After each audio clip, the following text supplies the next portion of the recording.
Sudah hampir 1 bulan anak laki-laki anak wafat, umur 6 tahun. Sampai saat ini anak dirundung kesedihan. Semakin lama semakin terasa sedihnya Ustaz. Mohon pencerahannya. Jangan sedih. Ya. Banyak poin yang saya ingatkan. Yang pertama, Bapak Ibu sekalian, kita bukan pemilik anak itu.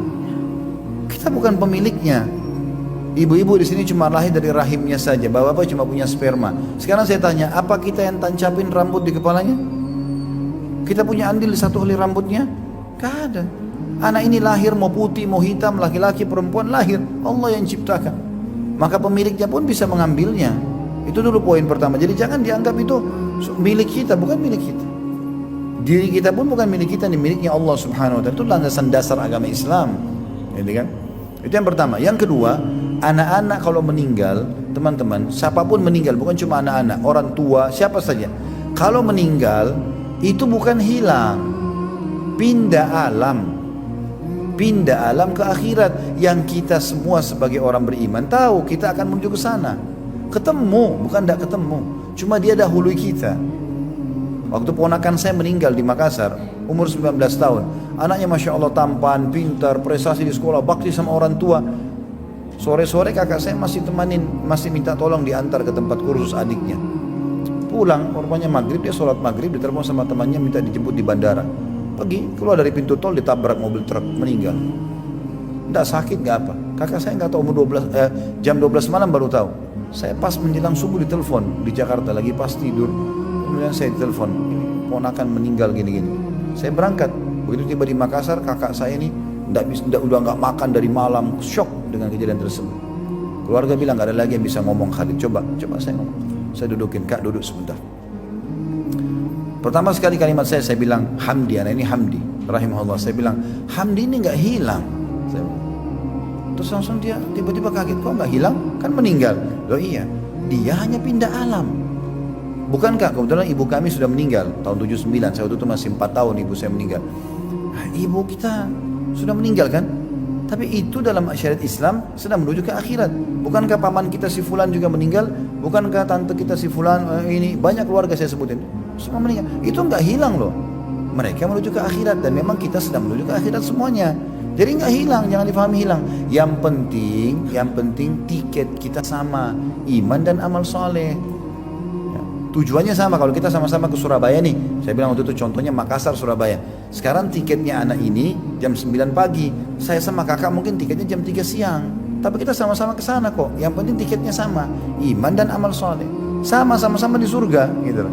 Kalau tiketnya beda, kekufuran, kemunafikan, itu jadi masalah. Nanti ke neraka, di akhirat tidak ada surga, cuma neraka, nggak ada tempat ketiga. Baru dia tenang, subhanallah. Oh begitu ya? Iya.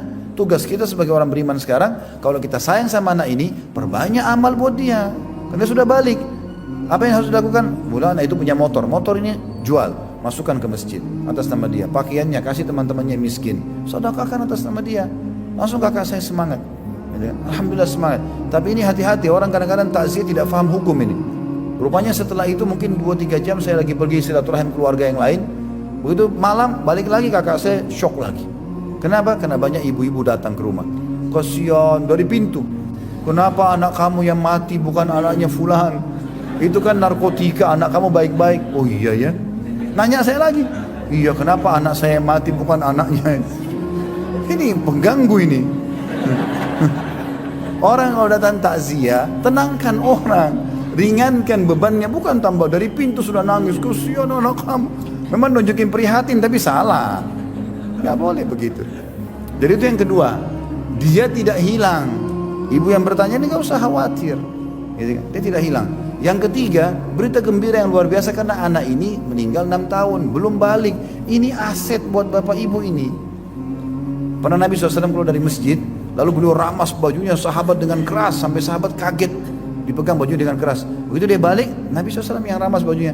Lalu kata Nabi SAW, ya, tidak ada seorang pun bayi, ya, apa anak yang meninggal sebelum balik, ya, anak muslim ya, kecuali dia pada hari kiamat akan datang memegang badan orang tuanya sebagaimana saya pegang bajumu sekarang, sampai Allah memasukkan mereka semua ke dalam surga. Itu tiket kita ke surga. Sudah nggak hilang, Jadi juga bisa menyelamatkan kita di sana. Itu berita gembira sebenarnya. Bukan kita gembira karena anak kita meninggal, tidak. Memang Tuhannya sudah mau ambil dia. Amanah sudah selesai bagi kita. Tapi itu jadi penolong bagi kita. Dalam hadis yang lain riwayat Bukhari, hadis sahih, dan ini dikatakan Allah SWT akan mendengar suara gemuruh depan surga, dan Allah lebih tahu siapa, suara apa itu. Tapi Allah bertanya pada para malaikatnya, suara apa itu? Mereka mengatakan itu anak-anak muslim yang meninggal sebelum balik. Mereka minta agar orang tua mereka masuk bersama mereka ke dalam surga. Maka Allah mengatakan masukkan mereka bersama-sama di surga. Jadi nggak usah sedih, gembira, insya Allah khair. Baik ya. Sehingga kita sekarang bagaimana memperbanyak amal saleh buat diri kita, supaya juga kita bisa punya derajat tinggi di surga, karena Allah SWT akan mengangkat anak-anak ke derajat orang tuanya.